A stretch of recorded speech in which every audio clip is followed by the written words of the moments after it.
Welcome to the Suncoast Amateur Radio Club Society Basics Ham course. From our website, we'll navigate to the How To section at the top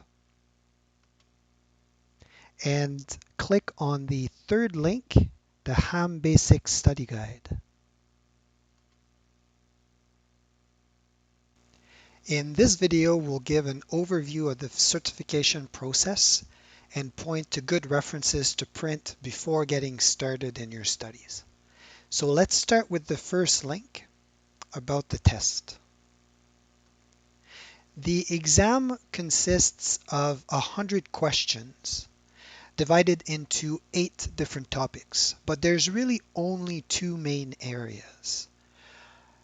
There are 34 questions on regulations, policies, and procedures. Those are the first 2 topics. And the rest, 66 questions on all of the technical stuff. A natural question that you'll probably ask yourself at some point is, why do I need to know that? And that's a good question. And to be fair, some topics are probably a bit overkill or even out of date. But one general answer is that the airwaves are a very limited resource, and we have to know how to use them so as to not interfere with other services like emergency services, aviation, marine, or commercial. So it's important to know what's allowed and what's not allowed, but it's also important to have enough technical expertise to understand how things work a little bit to make sure that they work properly. Now, each of these topics are broken down further into question subcategories. For example, the topic of every single question is listed here.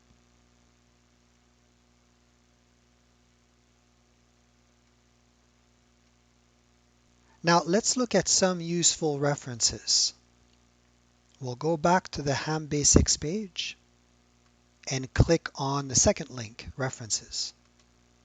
The first reference to get is the full question bank from ISED, formerly Industry Canada. So that's the first link here.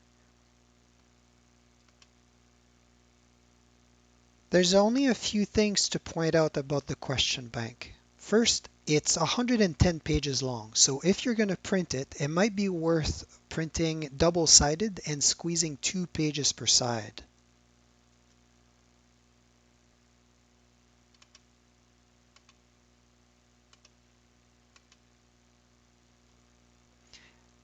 Second, each question has a question identifier followed by the right answer in parentheses. So B is for basic. The first number is the topic number from 1 to 8. The second number is the question number within that topic. And the third number is the sample question. For example, the first 4 questions here are all samples of the first question on the test, whereas the next 5 questions here are all samples of the second question on the test. So if we go back to the website, the next things that are worth printing are the band plans for the HF 6 meter, 2 meter, and 440 band. The full list is listed here, but you don't need to print everything. Those 4 are a good place to start. And so, for example, the HF band on the RSC website, and RSC is the Radio Amateurs of Canada Club. Once you've got your license, you don't have to be a member of RAC, but it's a good idea. If you click on the picture here, it'll open a PDF version that you can download and print easily. So this is a really good reference to have by your radio station. And each band has its own band plan that's worth printing. The next thing that's worth printing is an azimuthal map centered at your location. I won't go into much details about what an azimuthal map is here.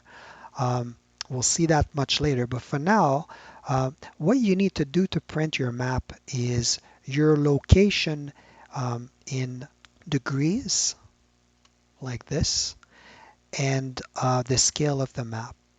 Now, if you don't know your location, a good way to do that is to use the OpenStreetMap and navigate manually to where you live. So we'll do Vancouver, for example.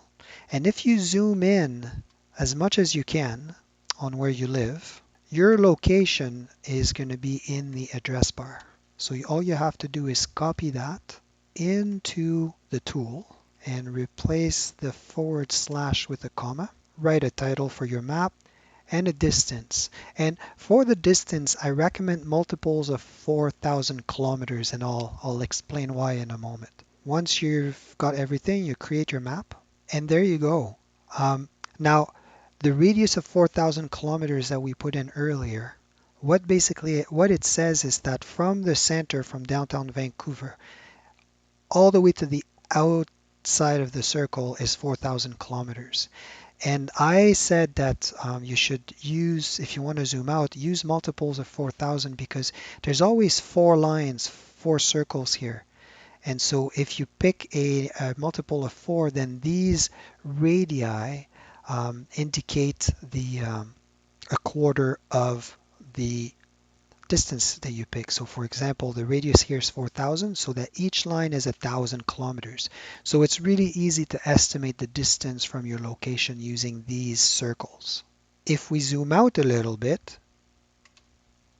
we still have 4 circles, but now they're worth 2,000 kilometers each. If you want to find out more about Azimuthal maps, you can click the How To link here, which details the process that we just went through. But at the bottom, there's another link with more details on how they work and why they're useful with ham radios. And we're going to see that later. Now, below the references to print are required readings for the first section on the exam. These are links to the official documents on the government website.